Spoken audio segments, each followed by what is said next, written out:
Hey everyone, today I'm here with a quick tutorial to show you guys how I did my latest hairstyle, which are these short distressed butterfly locks, and I'm absolutely in love with them. So for the hair, I use this water wave crochet braid hair, and this is an 18-inch length. And before I install any braiding hair, I always clean it first with some vinegar. I showed you guys how I do this in my last braiding video, but just to recap, I run lukewarm water in the tub, add a heavy pour of white vinegar. I make sure the twist tie is secure around each bundle of hair so it all stays together. Submerge the hair in the water and agitate it to help clean it a bit more thoroughly, and then I leave it to soak for at least 2 hours. On this particular day, I believe I left this in there for like 5 hours. But anyway, after that, I rinse off with fresh water and wring the hair out, and then I just let it air dry overnight. And this helps to avoid any itching or any type of reactions from installing the braiding hair. The next day, the hair is clean, it's soft, everything is intact. And I did have some questions before as to whether the vinegar leaves a smell behind. And no, do not worry, it does not. The hair really doesn't smell like anything once it dries. It just smells and feels fresh. So now to prep my real hair, I'm taking this leave-in conditioner and I'm going to put a little bit of that all over to use as a moisturizer. And then I'm going to show you how I made my sections. So first I made a part going from ear to ear to split my hair into a front and back section. And I divided that front section in half with a middle part.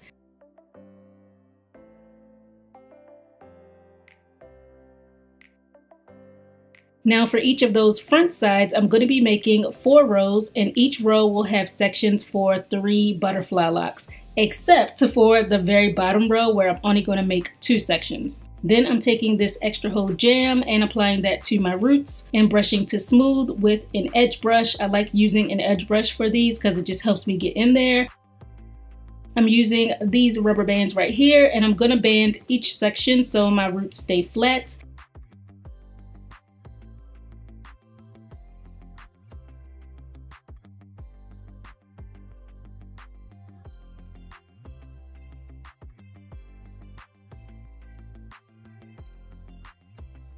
Now when I get around the front, I'm making sure to leave some edge hair out so I can shape it when I'm all done.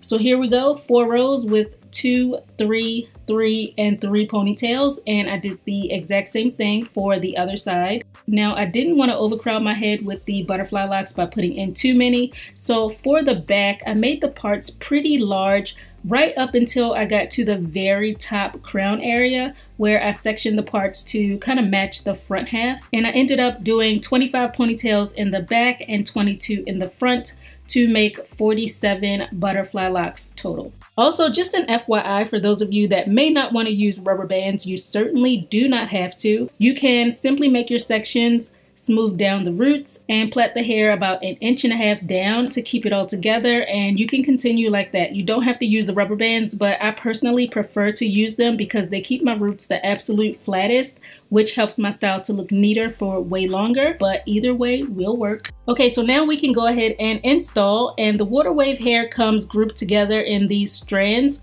So I'm taking 2 of these for each lock. I'm gonna fold the hair, but I'm not folding it in half. I'm actually folding it so that one side is about twice as long as the other. And the short side may look super short, but don't worry because it does stretch out so you can get it to the length that you want. So I'm taking that and I'm starting to braid it in with my real hair, and I'm going down about 1 inch just to attach it.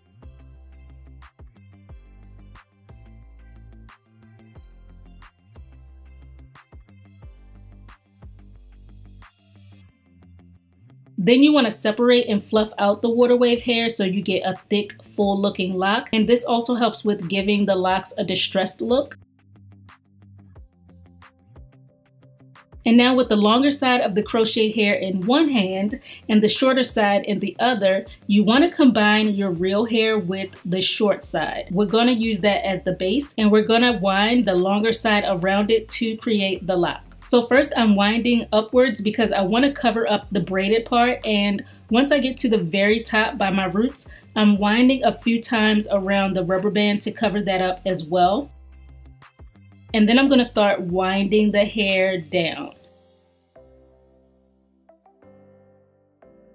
Now, as I'm winding down to get the irregularities that butterfly locks are known for, I'm fluffing out some of the waves and I'm alternating how tightly I'm winding. Every few rotations, I'll ease up a bit, and that allows the lock to get a little more personality so it's not so uniform. So once I've winded down to the length I want my lock, to finish it off, I took my finger and held it where I wanted the bottom of the lock to be, folded the ends of the hair up, and I wound it around that loop I'm making with my finger a few times to secure it. And then I started winding the hair upwards until I couldn't wind anymore when I ran out of hair. Removed my finger and all done. Here's a little closer in so you guys can really see the details. So again, to attach the crochet hair, we're braiding it in with our real hair down about an inch. Once that's on, go ahead and separate and fluff out the crochet hair.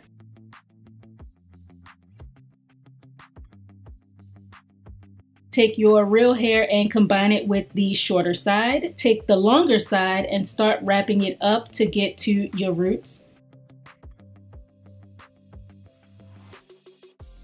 Wind it around the roots a few times to cover up the rubber band and to secure the start of the lock.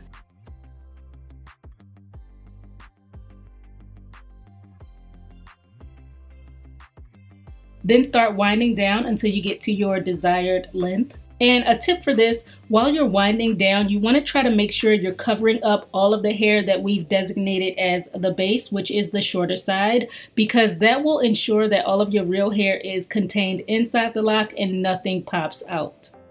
Alternate the tightness of your winding and allow little stray pieces of the water wave hair to poke out to get some distressing.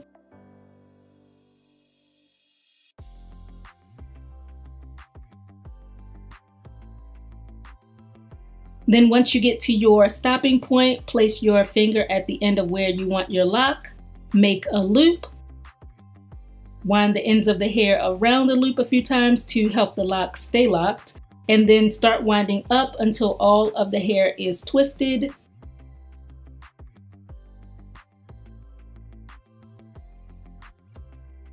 Remove your finger and the lock is secured. Now on this lock right here, I'm going to show you another way you can get some distressing. So while you're winding down the length of the lock, every few turns, what you want to do is place your thumb under the hair that you're winding and then remove it. And you'll see that doing this causes those little loops and bulges to form as well. So this is just another way you can get the butterfly lock look.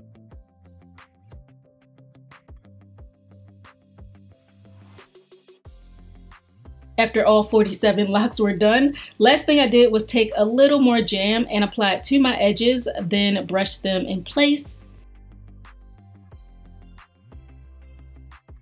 For this style, it took me about 4 hours total to complete, and I used 6 packs of the water wave crochet hair. And I really like this shorter length. It's very easy, very carefree. I pretty much just wake up and go with this style, which is amazing. I do want to mention though that this hair did feel kind of heavy the first couple of days of wearing it, but after about, I would say like 5-6 days, it didn't feel so heavy anymore and it wasn't bad at all. But initially it did feel a little heavy, but nothing too crazy. Overall, I am extremely happy with how this came out, and I've been wearing this set for 3 weeks now with no issues, just in case any of you guys were wondering.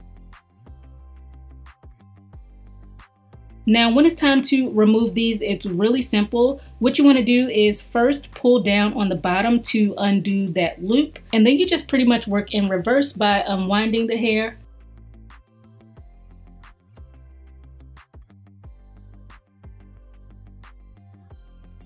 Take down the braid, which will remove the crochet hair. And as for removal of the rubber band, what I like to do is take a rat tail comb and place it right underneath one loop of the rubber band, and then while holding my hair firmly so it doesn't pull on it, I just move the comb out until the rubber band pops and it falls right off. And that is basically all you have to do. It's really easy.